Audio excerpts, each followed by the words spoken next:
What happens when a beloved royal meets an unforgiving television host who refuses to pull any punches? You won't believe what unfolds when Prince Harry sits down with Joy Behar on The View, only to face the most brutal interrogation of his public life. This isn't just another celebrity interview. This is a complete meltdown that had viewers watching in absolute shock as one of the world's most recognizable figures reaches his breaking point on live television. Before we get into this incredible story, make sure you hit that subscribe button and drop a comment below because you're not going to believe what unfolds. Last night's episode of The View promised to be a straightforward conversation about Prince Harry's latest charitable initiatives and his life in California. What viewers witnessed instead was a verbal battleground that escalated so dramatically, it ended with the Duke of Sussex storming off set in front of millions of stunned viewers. The tension was palpable from the moment Prince Harry walked onto the stage. Joy Behar, known for her sharp tongue and uncompromising interview style, greeted him with what seemed like a warm smile, but those familiar with her tactics could sense something brewing beneath the surface. The first few minutes proceeded normally enough, with pleasantries about his flight from California and small talk about the weather. However, the atmosphere shifted dramatically when Behar leaned forward in her chair, her expression hardening as she prepared to launch into what would become one of the most controversial moments in daytime television history. "Prince Harry," Behar began, her voice taking on that familiar edge that regular viewers know signals trouble ahead. "Let's talk about what everyone's really thinking. You've spent years now attacking your own family, writing books, doing interviews, making millions off of royal secrets. When does it end? When do you stop profiting from the very institution that gave you everything?" The question hit like a lightning bolt. Prince Harry's posture stiffened immediately, and viewers could see his jaw clench as he processed the aggressive opening. But Behar wasn't finished. "I mean, here you are again, on another American talk show, probably getting paid handsomely for your appearance, while your father is dealing with cancer and your family is trying to maintain some dignity. Don't you think there's something deeply troubling about that?" Prince Harry took a deep breath, clearly attempting to maintain his composure. "Joy, I think there's been a fundamental misunderstanding about my motivations. Everything I've shared has been about healing, about breaking cycles of trauma that have affected not just my family, but families around the world. This isn't about profit, it's about purpose." Behar let out a dismissive laugh that echoed through the studio. "Purpose? Harry, you left your royal duties, moved to a mansion in Montecito, signed deals worth hundreds of millions with Netflix and Spotify, and then spent the next several years airing your family's dirty laundry. You can dress it up however you want, but that looks an awful lot like cashing in to the rest of us." The audience fell completely silent. This was already far beyond the typical celebrity interview territory. Prince Harry's face was visibly flushed now, his hands gripping the armrests of his chair. "I find it fascinating," he replied, his voice tight with controlled anger, "that you're sitting here questioning my integrity when you make your living gossiping about celebrities and tearing people down for entertainment. At least I'm trying to use my platform to help people." The comeback clearly struck a nerve. Behar's eyes flashed dangerously as she leaned even further forward, her voice rising. "Excuse me? I've been fighting for progressive causes and speaking truth to power since before you were born. Don't come on my show and lecture me about integrity when you've betrayed your own flesh and blood for money." "Betrayed?" Prince Harry's voice cracked slightly, the emotional toll becoming evident. "My brother and I were raised in a system that prioritized image over truth, duty over mental health. When I tried to get help from my wife, when she was having suicidal thoughts, the institution failed us.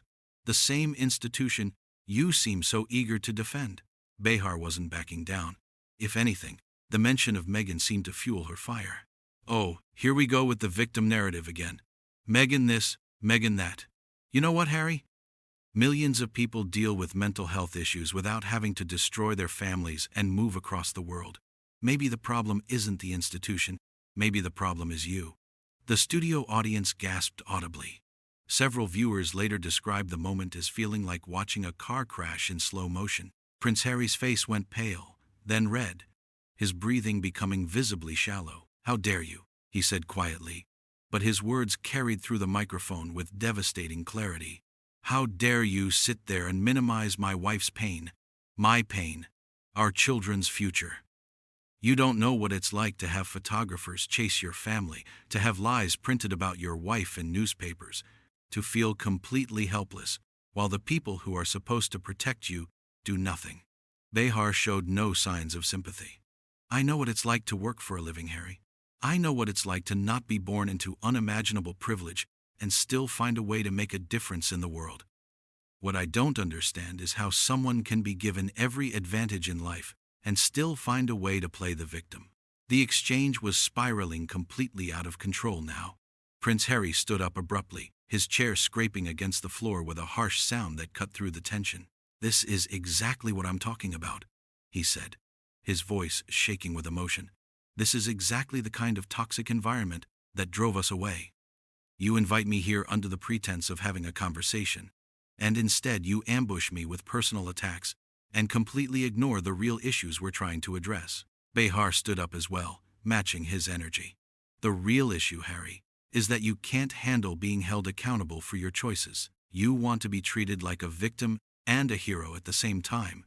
You can't have it both ways." "Accountable?" Prince Harry's voice rose to a level that made everyone in the studio uncomfortable. "I'm accountable to my wife, to my children, to the people I'm trying to help. I'm not accountable to you, to the tabloids, or to people who think they know my life better than I do." The confrontation reached its peak when Behar delivered what would become the most controversial line of her career. "Well, then maybe you should have thought about that before you chose to be a public figure. Maybe you should have stayed in England and dealt with your problems privately, instead of turning your family trauma into a Hollywood production." The silence that followed was deafening. Prince Harry stared at her for what felt like an eternity, his chest rising and falling rapidly. When he finally spoke, his voice was barely above a whisper, but every word cut through the air like a blade. "You know what, Joy? This conversation is over. I came here in good faith to talk about mental health awareness and charitable work. And instead, you've turned this into a tabloid hit piece. I won't sit here and be attacked by someone who clearly has no interest in understanding the truth." He began removing his microphone, his movements sharp and deliberate. Behar, seemingly realizing she might have pushed too far, attempted to regain control. "Harry, wait. We can continue this conversation like adults." "No," he cut her off, his voice now carrying the full authority of his royal upbringing. "We can't. Because this isn't a conversation. This is exactly the kind of ambush journalism that made my mother's life hell, and I won't subject myself or my family to it anymore." The cameras captured every moment as Prince Harry walked toward the edge of the set, his security detail quickly moving to escort him out. The audience sat in stunned silence, unsure whether to applaud or remain quiet. As he reached the exit, Prince Harry turned back one final time, his voice carrying across the studio with devastating finality. "I hope the ratings were worth it, Joy. I really do." And with that, the Duke of Sussex disappeared behind the curtain, leaving behind one of the most shocking confrontations in daytime television history, and a host who, for perhaps the first time in her career, seemed genuinely speechless.